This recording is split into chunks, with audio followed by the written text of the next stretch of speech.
علیکم ورحمۃ اللہ وبرکاتہ۔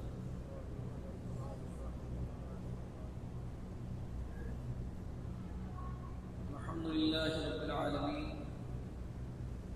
والصلاة والسلام علی سید الانبیاء والمرسلین وعلی آلہ الطیبین واصحابہ الطاہرین،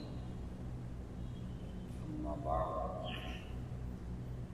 اعوذ باللہ من الشیطان الرجیم، بسم اللہ الرحمن الرحیم۔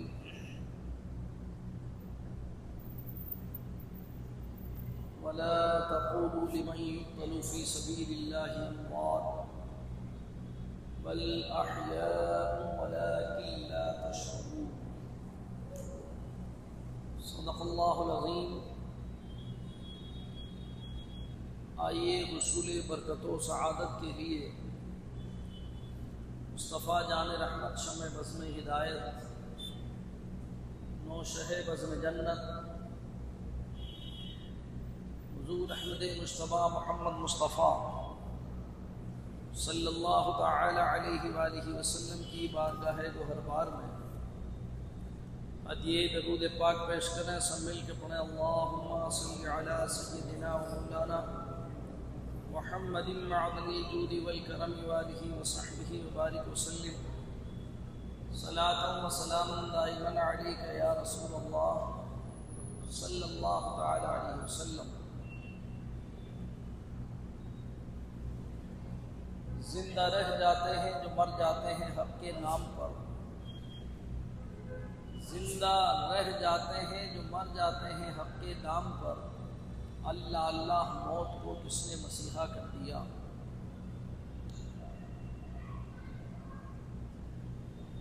جس آیت کریمہ کی میں نے تلاوت کا شرف حاصل کیا ہے، رب تعالیٰ فرماتا ہے وَلَا تَقُولُوا لِمَنْ يُقْتَلُ فِي سَبِيلِ اللَّهِ أَمْوَاتٌ، جو لوگ راہ خدا میں مارے گئے انہیں مردہ نہ کہو، بل احیاء ولکن لا تشعرون، وہ زندہ ہیں مگر تمہیں ان کی زندگی سمجھنے کا شعور نہیں۔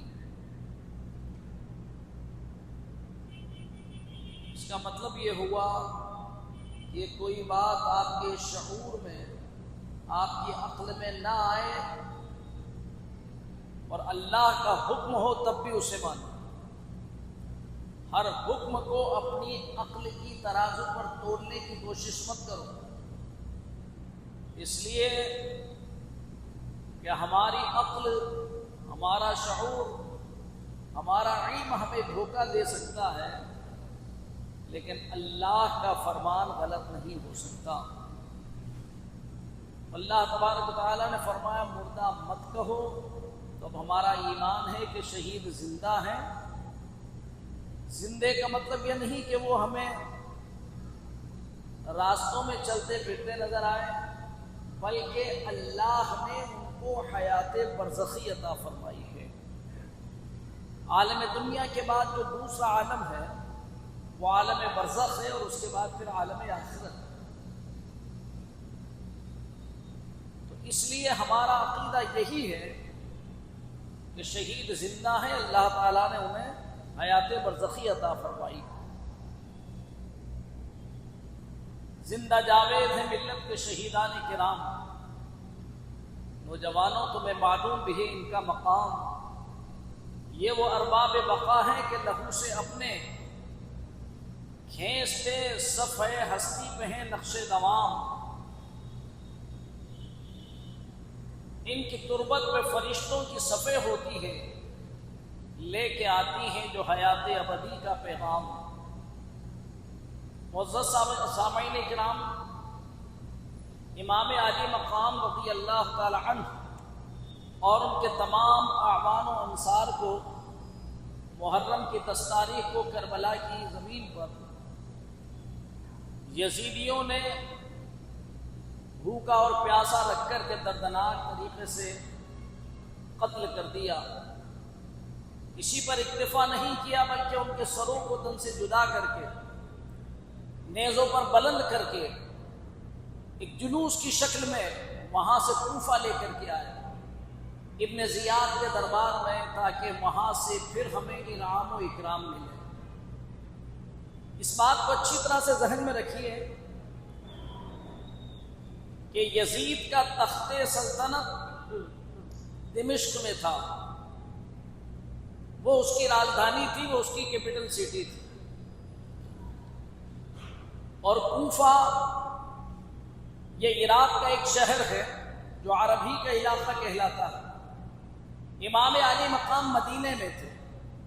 اور کربلا کوفہ سے 2 منزل پہلے ہے۔ جب مدینے سے کوفہ جاتے ہیں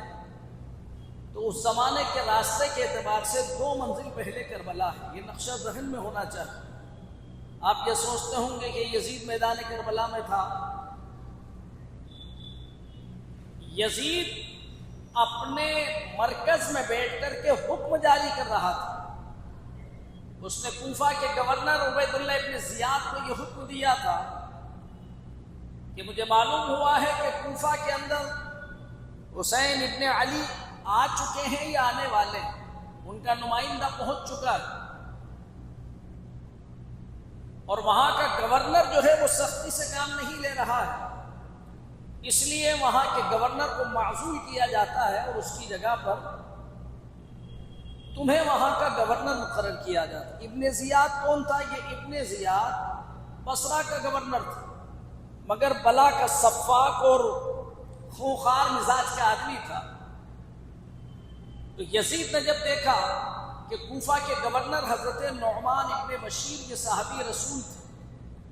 حضرت مسلم بن عقیل جب امام حسین رضی اللہ تعالیٰ عنہ کے نائب اور نمائندہ بن کر کے کوفہ پہنچے تو ہزاروں کی تعداد میں لوگوں نے ان کے ہاتھوں پر بیعت کی، حضرت امام حسین رضی اللہ تعالیٰ عنہ کے نام کی۔ نعمان ابن بشیر نے کوئی مزاحمت نہیں کی، کوئی سختی نہیں کی، بلکہ عوام کو صرف حکومت کے عتاب اور حکومت کی ناراضگی کے بارے میں سمجھایا کہ دیکھو یہ کام حکومت وقت کی منشا کے خلاف ہے، لہذا اس طرح علن اعلان تم حکومت وقت کے خلاف نعرے مت لگاؤ۔ لیکن جب یزید کو اس بات کی خبر پہنچی تو اس نے حضرت نعمان ابن بشیر کو معزول کیا۔ ابن زیاد جو کوفہ کا گورنر تھا وہ بلا کا ظالم اور سفاک آدمی تھا، اسے وہاں کا چارج دیا، اس سے کہہ دیا کہ بصرہ کا گورنر تم کسی اپنے معتمد آدمی کو جو تمہارے بھروسے کے لائق ہے اس کو بنا دو۔ اس نے اپنے بھائی کو یہاں کی گورنری سپرد کی اور کوفہ میں جا کر کے وہاں کے حالات کا جائزہ لیا، نعمان ابن بشیر کو برطرف کیا۔ حضرت امام مسلم رضی اللہ تعالیٰ عنہ کو جس نے پناہ دے رکھی تھی اسے قتل کروا دیا، حضرت امام مسلم کو بھی دردناک طریقے سے قتل کیا، ان کے دونوں بچوں کو بھی شہید کر دیا، اور کوفہ کے وہ حالات جو اب تک امام حسین کی محبت میں بڑے جوشیلے نعرے لگا رہے تھے اور جان کی بازیاں لگانے کے وعدے کر رہے تھے، بس وہ اتنا اس کا ظلم دیکھ کر کے سب کے جذبات ٹھنڈے پڑ گئے اور سب اپنے گھروں کے اندر دبک کر کے بیٹھ گئے۔ امام علی مقام رضی اللہ تعالیٰ عنہ کو امام مسلم نے یہ خبر دے دی تھی، خط بھیج دیا تھا کہ کوفہ کے لوگ آپ کے نام کی بیعت میرے ہاتھ پر دے چکے ہیں، اور یہاں کا ہر شخص شیعان علی ہونے کا دعویٰ کرتا ہے، یعنی علی کے وفادار، یہ آپ پر جان چھڑکنے کو تیار ہیں، چلے آئیے۔ امام علی مقام رضی اللہ تعالیٰ عنہ مدینہ سے مکہ آ گئے تھے۔ مکہ میں آپ اس لیے قیام پذیر ہو گئے تھے کہ مکہ حرم الہی ہے اور حرم کے اندر کسی طرح کا قتل و قتال، لڑائی جھگڑا جائز ہی نہیں۔ لیکن جب کوفہ والوں کے خطوط پہنچے تو امام علی مقام رضی اللہ تعالیٰ عنہ نے ان کے اصرار سے مجبور ہو کر پہلے تو اپنے چچیرے بھائی مسلم بن عقیل کو اپنا نائب بنا کر کے بھیجا۔ جب ان کی طرف سے بھی یہ خط آ گیا کہ یہاں کے لوگ واقعتاً آپ پر جان چھڑکنے کے لیے تیار ہیں، تو امام مسلم رضی اللہ تعالیٰ عنہ بھی 3 ذی الحجہ کو مکہ سے کوفہ کے لیے روانہ ہو گئے، اور ادھر کوفہ کا تختہ پلٹ چکا تھا۔ تختہ پلٹنے کا مطلب یہ ہے کہ وہاں کا گورنر جو ہے وہ بدل چکا تھا۔ جب اس نے ظلم و تشدد کیا تو سب خاموش ہو گئے۔ امام علی مقام رضی اللہ تعالیٰ عنہ سفر کرتے کرتے اتنا پہنچ چکے تھے کہ جب کوفہ صرف 2 پڑاؤ رہ گیا تھا تو کیا دیکھتے ہیں کہ ایک مشہور بہادر جنگجو سوار حر بن یزید ریاحی 1000 کا فوجی دستہ لے کر کے آپ کا راستہ روک دیتا ہے، کہتا ہے حسین ابن علی مجھے کوفہ کے گورنر نے یہ حکم دیا ہے کہ میں آپ کو کوفہ میں نہیں داخل ہوں۔ امام علی مقام رضی اللہ عنہ نے فرمایا کہ یہ کیا زیادتی ہے، ہمیں بلایا گیا ہے، میں اپنی مرضی سے نہیں آیا،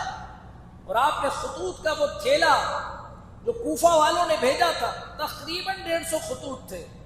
وہ سارا تھیلا آپ نے اونڈیلا اور نام پڑھ پڑھ کر کے بتایا اے فلاں بن فلاں، اے فلاں بن فلاں، اے فلاں بن فلاں، اے فلاں بن فلاں، بتاؤ یہ تمہارے دستخط ہیں یا نہیں؟ حضرات گرامی، یہ عجیب تبدیلی ہے حکومت وقت کے دباؤ سے کہ وہ لوگ جو پہلے خط لکھ کر کے بلا رہے تھے، جب ابن زیاد نے ان پر ظلم اور زیادتی کی دھمکی دی تو وہی لوگ امام حسین رضی اللہ تعالیٰ عنہ کو گرفتار کرنے کے لیے حر بن یزید ریاحی کی سرکردگی میں امام علی مقام کا راستہ روکنے کے لیے پہنچ گئے۔ امام نے جب ان کے نام لے کر کے پکارا تو سب نے شرم سے گردنیں جھکا لی۔ حر بن یزید ریاحی کہنے لگا کہ اے حسین ابن علی، مجھے اس بارے میں کوئی پتہ نہیں کہ آپ کو یہاں بلایا گیا، میں ایک سرکاری ملازم ہوں جیسا مجھے وہاں کے گورنر نے حکم دیا ہے، اس لیے میں آپ کو کوفہ میں داخل نہیں ہونے دے سکتا۔ امام علی مقام رضی اللہ تعالیٰ عنہ کے اس کے درمیان کچھ گفتگو ابھی چل ہی رہی تھی کہ مجھے واپس چلے جانے دو، یا میں کسی سرحدی علاقے کی طرف چلا جاتا ہوں، یا یہاں سے سیدھا دمشق چلا جاتا ہوں، یزید سے ڈائریکٹ اپنا معاملہ طے کر لیتا ہوں۔ اتنے میں ایک اور سوال آیا، اور وہ کوفہ کے گورنر کا ایک خط لے کر کے آتا ہے کہ حسین ابن علی کو نہ واپس جانے دیا جائے، نہ کسی اور طرف جانے دیا جائے، نہ کوفہ میں داخل ہونے دیا جائے، بلکہ ان کا وہیں گھیراؤ کر کے انہیں مجبور کیا جائے اس بات کے اوپر کہ وہ یزید کے نام کی بیعت ابن زیاد کوفہ کے گورنر کے ہاتھ پر دیں۔ امام علی مقام رضی اللہ تعالیٰ عنہ اس خط کو دیکھ کر کے سمجھ گئے کہ اب ظلم اور زیادتی کی ہمارے اوپر انتہا ہوگی۔ ایسے حالات میں آپ نے اس راستے سے ہٹ کر کے ایک میدان کے اندر پڑاؤ کیا، اس میدان کو کربلا کہا جاتا ہے۔ محرم کے 2 تاریخ تھی۔ امام علی مقام رضی اللہ تعالیٰ عنہ کا یہ مختصر سا قافلہ جو جنگ کے ارادے سے نہیں جا رہا تھا، نہ آپ کے پاس بہت سارا اسلحہ تھا، نہ آپ کے پاس بہت بڑی فوج تھی، صرف 82 افراد تھے جس میں 22 اہل بیت کے افراد تھے، اور ان 22 کے اندر عابد بیمار بھی تھے، اصغر شیرخوار بھی تھے، کم عمر بچے بھی تھے، اور اسی کے اندر عورتیں بھی تھیں۔ کوئی جنگ کرنے کے لیے جاتا ہے تو ان سب کو لے کر کے نہیں جاتا ہے، مگر آپ کو ظلماً وہاں پر روک دیا گیا۔ 2 محرم سے لے کر 10 محرم تک ابن زیاد کوفہ سے فوج پر فوج بھیجتا رہا، اور آپ سے یہی مطالبہ ہوتا رہا کہ حسین یا تو جنگ کے لیے تیار ہو جاؤ یا بیعت کے لیے تیار ہو جاؤ۔ امام علی مقام رضی اللہ تعالیٰ نے صاف اعلان فرما دیا کہ میں اس باطل حکومت کو کبھی قبول کرنے والا نہیں۔ چنانچہ ان ظالموں نے اپنی ظلم کی اور مکاری کی یہ چال چلی کہ 7 محرم کو نہر فرات کے اوپر پہرا بٹھا دیا کہ پہلے انہیں بھوکا پیاسا رکھا جائے، جب ان کی طاقتیں جواب دے دیں تو اس کے بعد ان سے جنگ کر کے اور تھوڑی دیر میں معاملہ صاف کر دیں گے اور حکومت کی نظر میں ہم سرخرو ہو جائیں گے۔ عزیزان ملت اسلامیہ، چنانچہ 7 محرم کو نہر فرات کے اوپر پہرا بٹھا دیا، چاروں طرف پہرے داری کر دی کہ کوئی ان کی مدد کے لیے نہیں آئے، اور محرم کی 10 تاریخ کو صبح نماز فجر کے بعد امام علی مقام رضی اللہ تعالیٰ عنہ کے سامنے جنگ کا چیلنج کر دیا گیا۔ امام علی مقام رضی اللہ تعالیٰ عنہ میدان میں آئے، اللہ کی حمد و ثنا بیان کی، اپنے اللہ کے محبوب صلی اللہ علیہ وسلم پر درود و سلام بھیجا، قرآن کی آیتیں پڑھ کر کے سنائی، یعنی آپ نے ان کے سامنے خطبہ دیا، ایک تقریر کی جس میں بے گناہوں کو قتل کرنے کا عذاب اور دنیاوی اس عہدے اور حکومت کی رضا جوئی کے خاطر آخرت کا عذاب مول لینے کی وعیدوں سے ڈرایا، مگر ان ظالموں کے دلوں پر کوئی اثر نہ پڑا۔ حالانکہ عوام پر تو اثر پڑ رہا تھا فوج کے اوپر، لیکن جو بڑے بڑے ظالم تھے، ابن زیاد تھا، شمر تھا، خولی تھا، وہ چلا کے عمرو ابن سعد تھا، ابن زیاد تو کوفہ میں بیٹھا تھا، انہوں نے کہا حسین ہم سب جانتے ہیں کہ تم کون ہو، اپنا حسب نسب مت گناؤ، یا تو بیعت کے لیے تیار ہو جاؤ یا جنگ کے لیے تیار ہو جاؤ۔ امام علی مقام رضی اللہ تعالیٰ نے فرمایا کہ میں نے اتمام حجت کے لیے یہ باتیں تم سے کہی، میں جان بچانے کی کوشش نہیں کر رہا ہوں بلکہ تمہیں بچانے کی کوشش کر رہا ہوں۔ کہ کل تم میدان محشر میں میرے نانا جان کے سامنے یہ عذر پیش مت کرنا کہ ہم جانتے ہی نہیں تھے کہ حسین حق پر تھے، ہم تو صرف یہ جانتے تھے کہ ہم سرکاری ملازم ہیں، جیسا حکومت ہمیں وقت دے گی ویسا ہی حکم دے گی ویسا ہی کریں گے۔ امام علی مقام رضی اللہ تعالیٰ عنہ نے اس کے بعد جنگ کا جب سلسلہ شروع ہوتا ہے اس کی ساری تفصیلات بیان کرنے کا اس میں وقت نہیں ہو، یہاں وقت نہیں رہتا ہے۔ امام علی مقام رضی اللہ تعالیٰ عنہ کے جانثار ایک ایک کر کے میدان میں آتے رہے۔ اس زمانے میں جنگ کا طریقہ یہی تھا کہ ایک کے مقابلے ایک آتا، ان میں سے کوئی ایک جب قتل ہو جاتا تو پھر دوسری طرف سے دوسرا آتا تھا، اس طرح یکے بعد دیگرے آتے رہے، اور امام علی مقام رضی اللہ تعالیٰ عنہ کے جانثاروں نے اپنی قربانیاں پیش کر دی اور کئی ایک یزیدیوں کو قتل بھی کیا۔ پھر اس کے بعد اہل بیت کی باری آئی، صبح سے دوپہر تک خاندان نبوت کے تمام چشم و چراغ اور ساتھ آنے والے جملہ عوام انصار ایک ایک کر کے شہید ہو گئے۔ امام علی مقام رضی اللہ تعالیٰ عنہ اب صرف تنہا تھا، خیمے میں کوہرام بپا ہے کہ میرے بعد یہ ظالم یزیدی کیا کریں گے۔ امام علی مقام رضی اللہ تعالیٰ عنہ آخر میدان کارزار کے اندر آئے اور آپ نے بھی کئی یزیدیوں کو فنار کرتے ہوئے جام شہادت نوش فرما لیا۔ عزیزان ملت اسلامیہ، یہ محرم کی 10 تاریخ تھی اور جمعے کا دن تھا۔ ظالم یزیدیوں نے اسی پر اکتفا نہ کیا بلکہ آپ کے سر مقدس کو تن سے جدا کرنے کے بعد آپ کے بدن کے کپڑے تک اتار دیے، گھوڑوں کی ٹاپوں سے آپ کے جسم مقدس کو روندا گیا اور خیمے لوٹ لیے گئے، سب کو ایک خیمے میں قید کر کے باقی جو تھا سب جلا دیا گیا۔ وہ تمام خطوط جس میں ان کے اپنے ایڈریس، اپنے نام اور والد کے نام لکھے ہوئے تھے، سارا ریکارڈ ختم کر دیا، کیونکہ انہیں ڈر تھا اس بات کا کہ اگر یہ ریکارڈ یزید کے دربار میں پہنچ گیا تو پھر ہماری خیر نہیں، اور اسی لیے انہوں نے دنیاوی زندگی، دنیاوی مال اور دنیاوی نفع اور سروسز کو ترجیح دی، اور جوانان جنت کے سردار مصطفیٰ جان رحمت صلی اللہ تعالیٰ علیہ وسلم کے گھرانے کو تہہ تیغ کر دیا اور یزیدیت کے ساتھ ہو گئے۔ عزیزان ملت اسلامیہ، دنیا ایسی ہوتی ہے، اقتدار اسے کہتے ہیں، حرص و طمع کا لالچ ایسا ہوتا ہے، اپنے پرموشن، اپنی ترقیاں، اپنی سروسز کو بچانے کے لیے کتنی جلدی آدمی اتنے بڑے گناہ کے لیے آمادہ ہو جاتا ہے۔ عزیزان ملت اسلامیہ، ہر دور میں سے حالات بنتے ہیں، مگر جو حسینی ہیں وہ ہر زمانے میں حق کے اوپر ڈٹ جاتے ہیں، چاہے بڑی سے بڑی آفتیں ان کے سامنے آ جائیں۔ اور جو یزیدی مزاج کے لوگ ہیں وہ کبھی حکومت سے دب گئے، کبھی دولت سے دب گئے، کبھی لالچ سے دب گئے، کبھی اقتدار کی حرص و طمع ان کی پاؤں کی بیڑیاں بن جاتی ہے، اور وہ جنت کے گلزار کو بیچ کر کے جہنم کے انگارے خریدنے کے لیے تیار ہو جاتے ہیں۔ عزیزان ملت اسلامیہ، جب بھی حق و باطل کی معرکہ آرائی، جب دو راستے آپ کے سامنے آ جائیں، ایک حق کا ہے ایک باطل کا ہے، مگر حق کے راستے پر چلنے میں کانٹے ہیں، مشکلات ہیں، الجھنیں ہیں، غربت ہے، نقصانات ہے، اپنا اور اپنے اہل و عیال کی جان مال کا خطرہ ہے، ایسے وقت میں اگر تم اس حق کے راستے کو چھوڑ کر باطل راستے کو اختیار کر لو، جس میں نفع ہے، جس میں فائدہ ہے، جس میں سلامتی ہے، جس میں سیفٹی ہے، تو سمجھ لو کہ تمہارا کردار یزیدی کردار ہے، حسینی کردار نہیں ہو سکتا۔ عزیزان ملت اسلامیہ، اب ان ظالم یزیدیوں نے تمام شہداء کے سروں کو جو تن سے جدا کر لیا تھا، ان کو نیزوں پر بلند کر کے جلوس کی شکل میں چلتے ہوئے ابن زیاد کے دربار میں لائے تاکہ یہاں سے انہیں انعام و اکرام ملے۔ اللہ اکبر، یہ کیسا منظر ہوگا کہ نبی کا گلشن تاراج ہے، مصطفیٰ کے نازوں کے پالے ہوئے کاندھوں پر سوار ہونے والے کے جسم ٹکڑے ٹکڑے ہو کر کے کربلا کی سرزمین کے اوپر سب سے الگ ہو کر کے پڑا ہے، ان کے اوپر ہوا خاک اڑا رہی ہے۔ 11 محرم کو ابن زیاد مدنی عمر ابن سعد نے، جو یزیدی فوج کا کمانڈر تھا، اس نے اپنے مرداروں کی تو نماز جنازہ ادا کی، ان کو دفنایا، مگر اہل بیت نبوت کے ساتھ اتنا بھی وہ سلوک نہیں کر سکا، بلکہ ان سروں کو جلوس کی شکل میں لے کر کے چلے۔ وہ سمجھ رہے تھے کہ ہم نے ان کی تذلیل اور تضحیک کی انتہا کر دی، مگر عاشق تو یہی کہتا ہے، استاد زمن کہتے ہیں، سر شہیدان محبت کے ہیں نیزوں پر بلند، اور اونچی کی خدا نے قدر و شان اہل بیت۔ امام علی مقام رضی اللہ تعالیٰ عنہ کے سر مقدس سے کرامتوں کا ظہور ہوتا رہا، مسلسل خون کے قطرات اس طرح سے ٹپکتے رہے جس طرح سے زندہ آدمی کے زخم سے خون ٹپکتا ہے، بلکہ کئی جگہ تو